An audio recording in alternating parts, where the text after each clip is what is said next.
My name is Eric Gudru. I serve as Dean of the School of Fine Arts and Humanities, and I welcome you here to Casper College today for our Humanities Festival. It's always a great treat for us. I think you'll agree that this music building, now in its 8th year, has been a tremendous asset to the college and the community. In the next month, we will break ground on a new visual arts building, continuing the tradition of excellence for our students and proudly taking on the responsibility of cultivating the arts and humanities on campus and in the region. So I wanted to take this opportunity to thank our patrons and supporters, our students who have made these projects possible. This session is presented by perhaps two unlikely collaborators who also happen to be faculty at Casper College.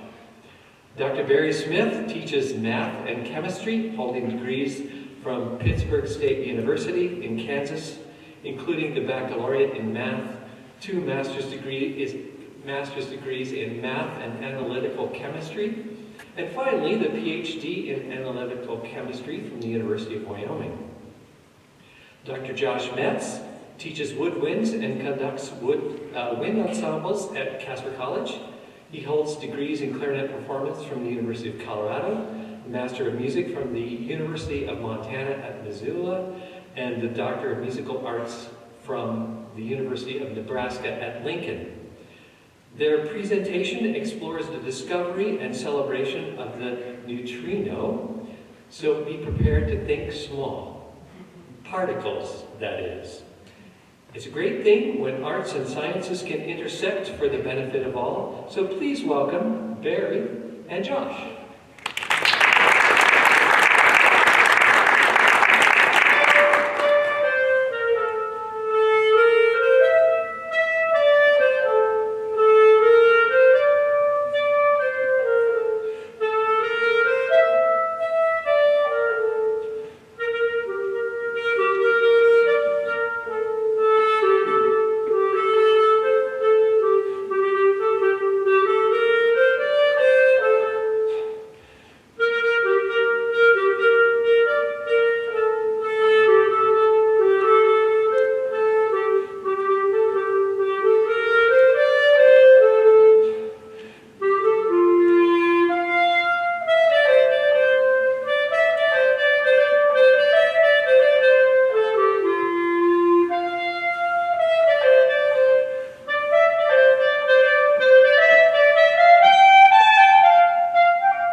Humanities Festival. As Dr. Andrew said, my name is Dr. Joshua Mietz, and I'm joined here today by Dr. Barry Smith via Zoom. Throughout history, mankind has sought to celebrate and understand the natural world through his use of art and science. Today, we will present for you a musical and scientific depiction of one of the smallest and least understood particles of the universe, the neutrino. The piece you just heard is an arrangement of a tune by the late great David Bowie called Starman. And I think it's a terrific start to our presentation that begins with a theory in 1931, was confirmed with the explosion of a supernova in 1987, and is now studied at an astronomical observatory that's buried 800 meters under the ground and flooded with 50,000 tons of distilled water. Dr. Smith. Thank you, Dr. Mietz and Dr. Andrew, and everyone attending today, whether in person or virtually. So my talk today, I'm going to discuss a law in physics that when updated, it failed, and then the idea of neutrino had to come about to fix it. Then I'll talk about neutrinos themselves, the physicists who hypothesized the neutrino, and then the detectors which we use to detect these neutrinos. First, I want to talk about supernova 1987A. Now, this is a giant blue star known as Sanduly connected 69 degrees 202, and it's located in a nearby large Magellanic Cloud. Now, it exploded, and that resulted in a supernova that blazed with the power of 100 million of our suns for several months following its discovery, February 23, 1987. Now, it's the nearest supernova explosion in the last 400 years, and it's 168,000 light years away. How far is that? Well, each light year is 5.88 trillion miles away, so quite a ways away. Now, the opportunity to study this is so great because we were able to know the star before it went supernova, but during the supernova, and then after the death of the star. Now, in its prime, Sanduleak was about 19 times as massive as our sun, which puts it in the range to produce a neutron star if it ever went supernova, which, after we observed the flash neutrinos from the star prior to the eruption of that 10 to the 58 neutrinos that was produced, we knew that it was probably going to happen. Now, how big is 10 to the 58? Well, if you think about the national debt, that's in the trillions of dollars. And that's 10 to the 12th. This is 10 to the 58, so many, many times large amount of neutrinos were emitted by the supernova. Now, this detection of these neutrinos, though, made astronomers quite certain a compact object was going to be formed at the center of the star as it collapsed. And it was going to either be a neutron star or a black hole. Now, nothing was discovered, but we had a milestone. Finally, in 2019, a neutron star was finally observed by the ALMA telescope in Chile.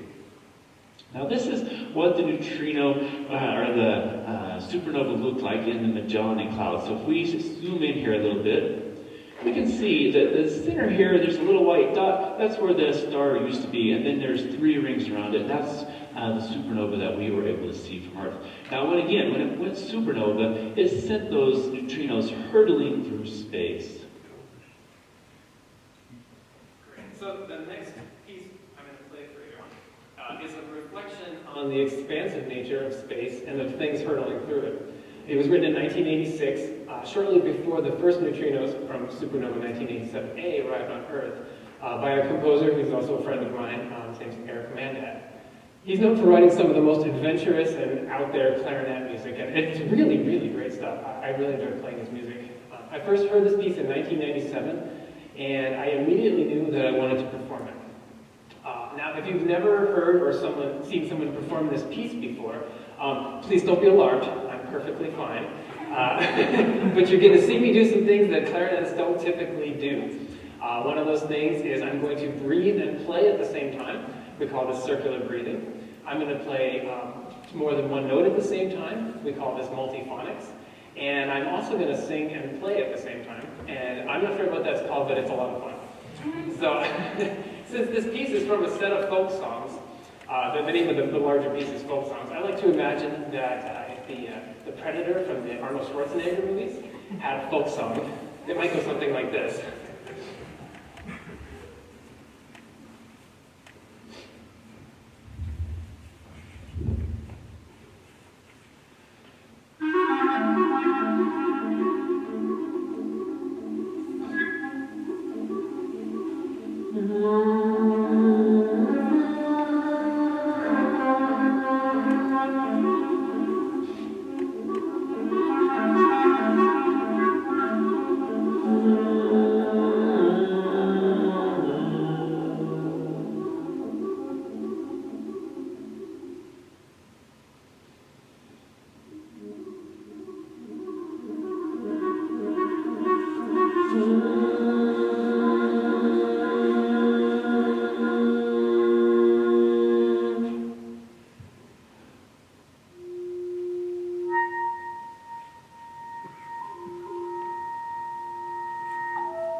Now, the law of physics I was talking about is called the law of conservation of energy.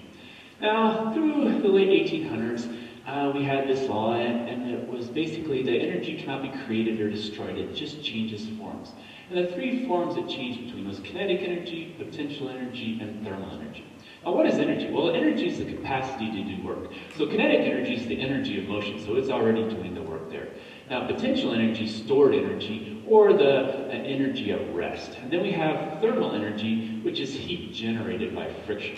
And what we can see is that down here at the bottom we have a pendulum, and if we pull the ball up on one side, when we reach the max point, that's going to have a max potential energy, and it's going to have zero kinetic energy. Once we release it, it's going to swing down, and once it gets to the very bottom where it's perpendicular to the ground, it's going to have max kinetic energy, and our potential energy is going to be zero then.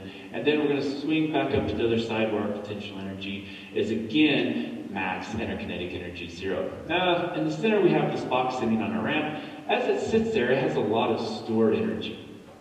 Now, as soon as we release it, it starts sliding down the ramp, and as it slides, it creates friction, which causes, heat generation, and so our thermal energy is going up. Our potential energy is decreasing as our kinetic energy increases, and then it goes into a free fall, and our kinetic energy increases drastically until we hit that point where it hits the floor, and then our kinetic energy is max, our potential energy is zero, and our thermal energy is whatever we gain on our slide down the ramp.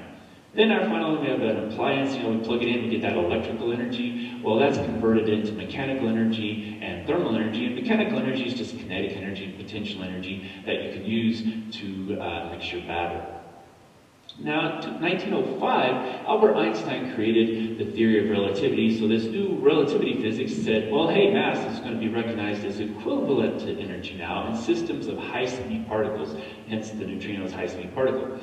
And this then gives us the theory or conservation of total energy or conservation of mass energy. But the theory fails when we apply it to beta decay radioactivity, where we're converting one element to another and we're just changing those elements. And what happens is energy is released in the form of electron. These electrons didn't always get released with the same amount of energy. And that indicates somehow energy is not conserved. And so over the years, they tried different things to try to, make it so this did work. And finally, in 1930, Austrian physicist Wolfgang Paul, he predicted the basic properties of the electron neutrino, which had no electric charge, little mass, and a spin of 1/2. And all of it explains the apparent loss of energy in beta decay.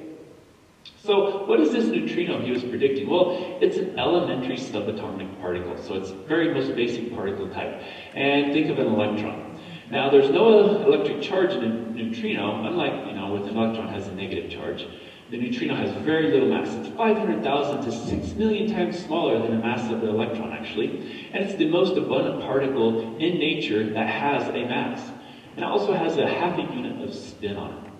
Now, the neutrinos, they belong to the particles called leptons. Now, these leptons, they only respond to electromagnetic force. Think of a magnet pulling something around, that's a kind of electromagnetic force.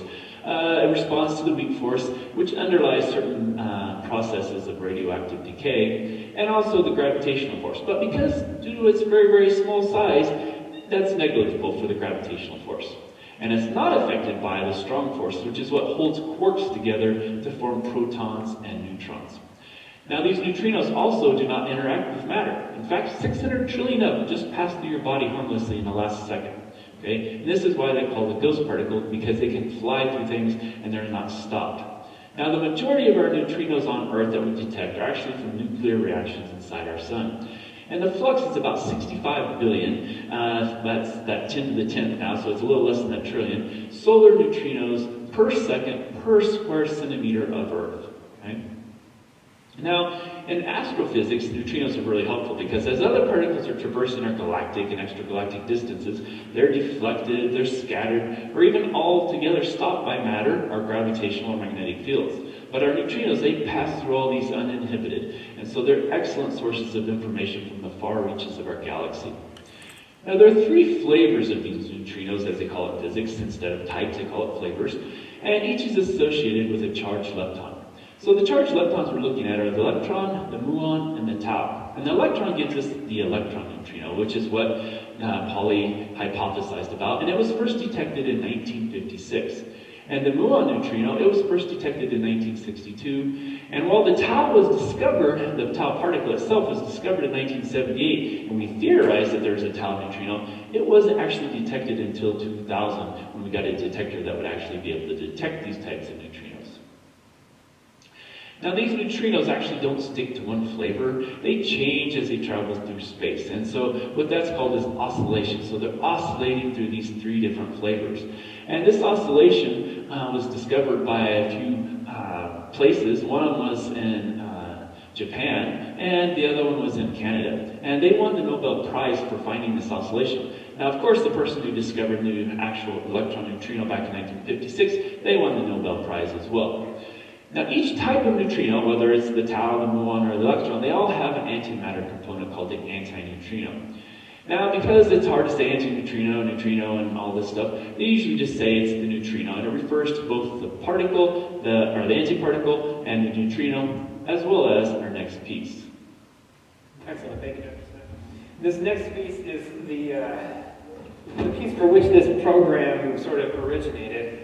In 2017, a composer named Stephen Weimer composed a piece called Neutrino for a friend of mine, and her name is Jennifer Fraley. And I saw her perform this at an international clarinet festival, and she tried to explain what a neutrino was, and she did a pretty good job of it. But it's really nice to have like Dr. Smith here to explain this to us. So anyway, thank you.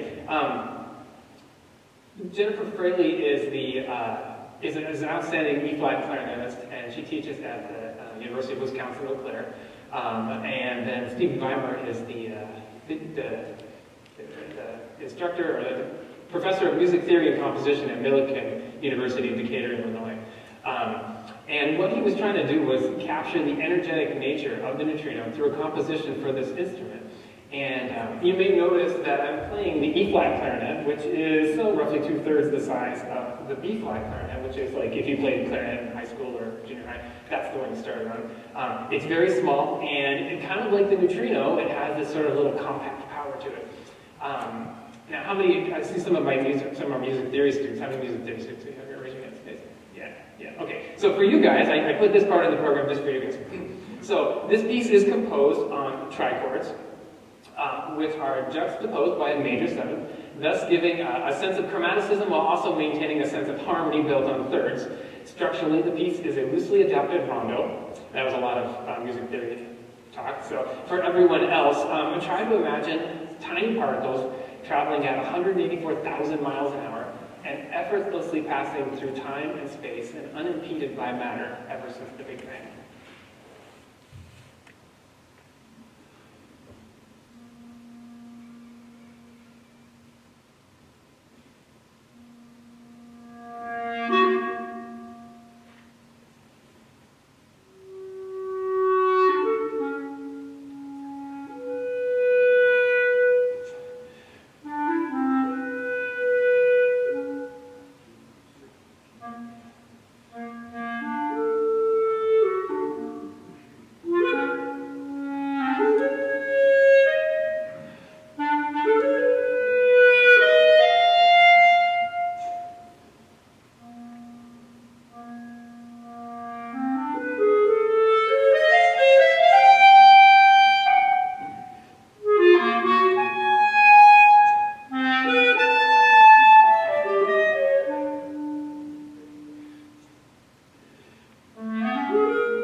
Thank you, Dr. Mietz, for that wonderful piece. So, Wolfgang Paul is the one who came up with this idea. So who is he? Well, he was born in Vienna, Austria in 1900. And he was a supermath, so that meant he was very good at math. And at age 18, he published a paper on the theory of relativity. Then in 1921, he published a review on the theory of relativity, which gained him early fame and high praise from Albert Einstein, the creator of the theory of relativity. Then he obtained his doctorate degree in 1921. Then in 1924, he participated in the creation of quantum mechanics, which is another area in physics. In 1925, he proposed a theory that no two electrons in an atom can be at the same time in the same state or configuration, which led to the Pauli's exclusion principle. Then in 1930, he conjectured the existence of neutral particles, which he called a neutron instead of a neutrino, to preserve the conservation of energy in nuclear beta decay. And then in 1958, he died in Zurich. Now, notice he died in 58, so he did get to see the discovery of neutrinos in 1956, and in fact, he was at a conference in that year and at that time, and he went and bought a case of champagne and celebrated with all the participants that he did get the right idea with the hypothesis on neutrinos. Now, what was his neutrino hypothesis? Well, he had actually written this in a humorous letter to a couple of his colleagues, and he postulated that the neutrino, again, originally calling it a neutron, because he needed to match the proton and electron naming, because he thought it was emitted from the nucleus, to explain how beta decay could conserve energy, momentum, and angular momentum or spin. Now, to satisfy the conservation of angular momentum, it has to have a zero charge. Why? Well, because in the beta decay process, the charge is conserved. So if there was something else charged there, it would have produced an ionization, which would have been detected, and nothing was detected, so we knew it had to have zero charge. It also has to have zero or almost zero mass, because our mass-energy balance of beta decay shows the neutrino mass has to be negligible. It also has to have a spin of 1/2 to satisfy the law of conservation of angular momentum in beta decay. And finally, it has to have that antineutrino with a mass of zero, a zero charge, and also a spin of -1/2. Now, to satisfy the conservation of energy, or the conservation of mass energy, like we talked about, the new version of relativity, this particle is going to carry away an amount of energy that's equal to the difference between the observed energy for the beta particle and the maximum energy of continuous beta spectrum. Now, the word neutrino, though, wasn't, coined by him. He used neutron, but neutrino entered in the scientific vocabulary through Enrico Fermi, who used it during a conference in Paris in July of 1932, and then again at the Solvay conference in October of 1933, by which time Pauli was also employing it. The name was actually jokingly coined by Edoardo Amaldi during a conversation with Fermi in Rome in order to distinguish this light neutral ghost particle from Chadwick's heavy neutron, which is the actual neutron that's in the nucleus. Chadwick found it, and so now they have neutrino and also a neutron, so they weren't confused between the two. Now, we have detectors to detect these, but most of our detectors have to address the flux of cosmic rays that bombard the Earth's surface all the time. And so because of that, what we have to do is we have to put these detectors deep underground. So they're between like 1 kilometer and 2.5 kilometers in a mine, or under ice, or underwater, because those cosmic rays cannot penetrate those things because they get stopped, remember, by matter, but these neutrinos can easily go through and get to these detectors. In fact, sometimes the neutrinos come through the whole Earth and go up through the bottom and get to the neutrino from the bottom instead of coming down from the top, so just 1 kilometer or 2 kilometers. Now, detecting these neutrinos, though, is very low probability. It's a lower probability than winning the Powerball. And remember, they don't interact with stuff. They just fly through you, they fly through the Earth, everything. So these interactions are so negligible, actually detecting one is pretty much a surprise that you actually can do it after reading all this information about them. Now I'm going to kind of show you a couple pages of what these detectors kind of look like and how they're used or what they're used for. This is the first one up here. It's one of the first ones. It's the Homestake Mine up in South Dakota, and it's a liquid scintillation detector. And basically, it's filled with scintillation fluid. A neutrino goes through and interacts with that, and it creates an argon atom, which we can then detect that argon atom. In the center here, we have the ice cube. And if you can see, I don't know how much you can see on the screen up there, but there's a little laboratory. This is where all the people work. But all the work is being done down here, up to 2.5 kilometers under the ice. They drill all these boreholes, and then they lower these digital optical modules down that actually are going to be the detector for these neutrinos. And then the neutrinos fly through the ice. Now, this is a Cherenkov detector. And so neutrinos, as they're going through everything, doesn't matter if they're going through liquid, solid, or whatever, they're still traveling at roughly 99% the speed of light. But if you have light, it's slowing down when it goes through ice or water or even your glasses. It slows down to about 75% the speed of light. So what happens is when these neutrinos, if they interact with something, they give off this cone of blue light. And it's similar to a sonic boom if you've ever seen that on a plane in videos or anything. And what happens is when we see that sonic boom, we can actually detect where the energy is at on the scale. Is it a high energy, low energy, as well as which direction it came from. And so we know, you can look back in space and see where that neutrino actually came from. And in 2018, we actually found the highest energy neutrino at this site here. And we were able to detect which direction it came from. We looked backwards and we found a blazar, which was a massive black hole. Now it was 4.5 billion light years away. Remember, a light year is 5.88 trillion miles. So trillions and billions altogether, that was a very far distance. So, these neutrinos can travel far distances, keep their energy as they go, and it's not a problem. Up here we got a Kamiokande. This is in Japan. It's 1 kilometer underground, and it's filled with pure water. Now this is one of the detectors that actually was detecting those neutrinos from supernova 1987A. It detected 12 of them, okay? And it's also a Cherenkov detector. Down here we've got an experiment. This is the DUNE. It's a deep underground neutrino experiment. And what they're doing is they're creating man-made neutrinos over here. They're shooting 800 miles across over here back to the Homestake Mine. And it's 19 miles underground. And so they're doing experiments with these neutrinos, seeing what they can and cannot do with them. And so that's kind of a cool thing that's going on right now.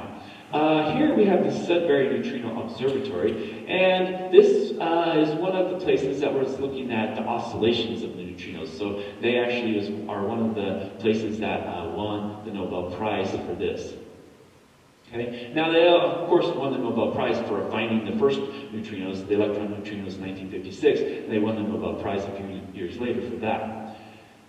Here we've got SuperChande. So prior we had Kamiokande. This is SuperChande. It's about 10 times larger. It's, as you can see, pretty massive. It's about 40 meters across and 40 meters up and down. And it has about 13,000 detectors around here that are detecting these neutrinos if they do any interaction with this pure water they fill up with. Okay? It's another Cherenkov detector. Now here we've got Antarctic Impulsive Transient Antenna. This is attached to a balloon raised up into the sky over the Antarctic. And it's a radio detector, so it's detecting the radiation that's emitted by neutrinos that hit the ice and then bounce back up. And so it's detecting that radiation. Over here we've got Hyper-Kamiokande. So we had, Kamiokande, SuperChande, and this is Hyper-Kamiokande. It's even 10 times larger than SuperChande. It's going to be the largest detector in the world once it's completed in the 2020s. It's not completed yet. It's still in the process. And so they're hoping for a lot of good things to come through this because it's being the largest. Hopefully they'll be able to detect even more. Then here we've got Antares. This is under the Mediterranean Sea, 2.5 kilometers. So it's kind of like the ice cube. It's got all these strings basically with all the detectors on it, and they're detecting the neutrinos coming again through the water or through the earth if it comes up from the bottom. But the neutrinos react with the water, and that causes the Cherenkov radiation that they actually can see them. Here we got something different. This is Kamioka liquid scintillation anti-neutrino detector. So this is detecting the anti-neutrinos. And again, this is what it looks like. It's a large thing as well. Here we've got a coherent radio detector. Notice the size. This is a person's hand. It's very, very small. It's detecting very small scale energy neutrinos, 10 to 1,000 electron volts, where some of these others, they're looking at giga and exa electron volts, so monstrous levels of energy in comparison to this one. Now, the neutrinos that were detected can be distinguished between mankind activity made, Earth, or neutrinos from space. Now, the ones coming from mankind activity, where are they? Well, those are going to be from nuclear bombs going off. They are going to emit neutrinos, as well as our nuclear reactors. They emit neutrinos as well. Now, the Earth just emits them naturally, so that's a natural source.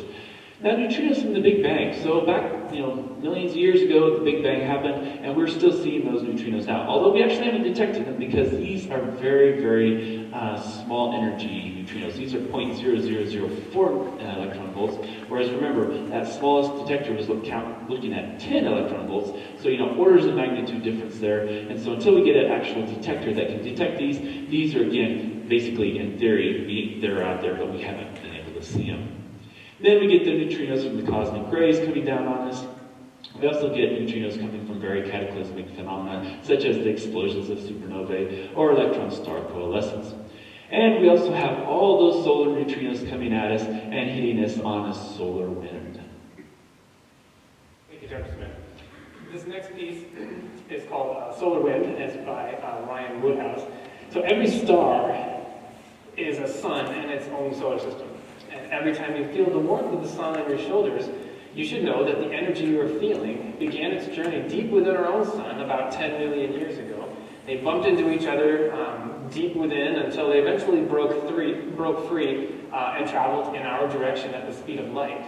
Once it was free of the sun, it took about 8 minutes to reach you. When particles of our sun reach the poles of the Earth, they dance around and create the northern and southern lights.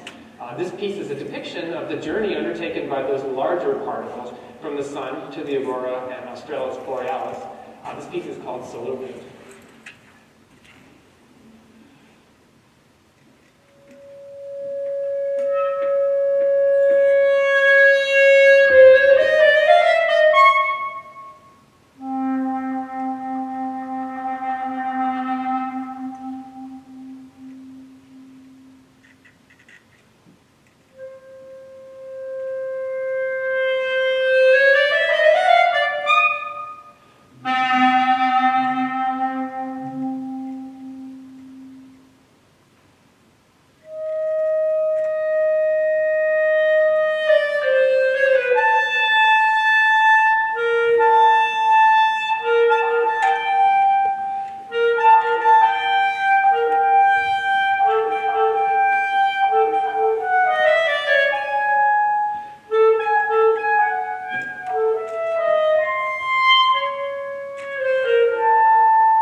digestible without a little bit of non-scientific stuff. So what we have here is a poem I found in an article when I was researching some of the old stuff. And this is called Neutrinos, and it's by John Updike, and it's from 1960. All right, so neutrinos, they are very small. They have no charge and they have no mass, and do not interact at all. The Earth is just a silly ball to them through which they simply pass, like dust mates down a drafty hall, or photons through a sheet of glass. They snub the most exquisite gas, ignore the most substantial wall, cold shoulders, steel, and sounding brass. Insult the stallion in his stall, and scorning barriers of class, infiltrate you and me. Like tall and pain as guillotines, they fall down through our heads into the grass. At night they enter at Nepal and pierce the lover and his lass from underneath the bed. You call it wonderful, I call it crass. Right. So the last thing I'm going to play for you here today, I'm going to play a piece that isn't inherently science or physics themed yet. I think at its core, all of this is simply an expression of our own humanity and childlike curiosity, which I think this is all about. This last piece is called Goodnight, and it's by a composer named James Grant. It was written as a lullaby for a little girl named Annabelle, and her name is actually spelled out in the note names of the letters in the piece. And we call this sogetto cavato, which is a very old musical way of people encode messages in there. In considering music for this program, we wanted to end with a piece that is simple yet conveys the wonder of a child contemplating the stars from which complicated things like neutrinos originate. I think very fondly of the many summer nights spent laying on the grass, looking up at the stars, and being completely astounded by the enormity and the vastness of the universe. So before I play this last piece, I'll leave you with one quote from the classic children's author Margaret Weiss Brown. Good night, stars. Good night, air. Good night, noises everywhere. Thank you for joining us today.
We have a few moments for Q&A. We'd like to start with some that are being asked by our virtual attendees. The first is, can you explain half spin? Not in a less than an hour lecture. And we also have a question, could spontaneous combustion of a person be contributed to a neutrino? I would highly doubt it.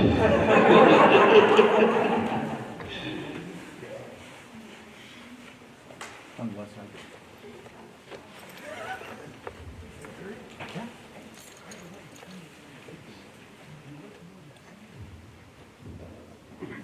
More distinguished in that one? Oh, this is right. Let's focus on channeling. I've got three questions. I think the first one's pretty self-explanatory. If something has no mass, then you can't see it, right? Well, I think you have answered that better than I, but I believe you've detected it, not actually. I mean, they're incredibly small, so you probably would be able to see them. No, we don't see them. We see the interactions of them, and they have a mass. It's very, very small, and they interact with in the water. They interact with something, and then they give off a photon, which the photon is what we actually see. So we don't actually ever see the neutrino itself. We see the interaction with something else, and then it gives off a photon, and that's what we actually detect. Why are you studying this? What are you going to learn? It gives us information from outer space, so we don't know what's a lot of going on out there, and so with these neutrinos, they give us information, the highest energy neutrino from 4.5 billion light years away. We can't get other particles to come that far because they get deflected or stopped altogether, and so the neutrinos are still able to get here, and so those are helping us to find out what's going on out in our outer reaches of our galaxy. And does it affect people or things if it goes through them? No, it goes through them. It really doesn't affect them. And, if it does have one affect you, it's so small. If one of the 600 trillion that goes through you every second, if one of them hits you, there's really no effect on the human body itself, really. So you're still safe, now that you know about it. Okay. If something doesn't have mass, how can it have energy? Well, it does have mass. It's just a super, super small mass. I mean, we're talking, if you've ever, had been in science how small an electron is, these are like 500,000 to 6 million times smaller than that. So they're just a very, very minuscule. And so that small mass they have is able to have the energy still. Would you know how photons would have enough energy to ionize something? Since it doesn't have it, that's kind of what I was asking is, in the poem you read, it said they were massless. Well, and that's a poem, so that's to make it so it rhymes. So I didn't know. But yeah, they're massless because they're such a small mass. Some people consider them massless, but they actually do have a mass, and so that they interact with something, and then when they do that and have that interaction, they give off that photon, which is then what we detect. Do photons have mass? Yeah. They do have mass? Okay. I don't know. That was my question.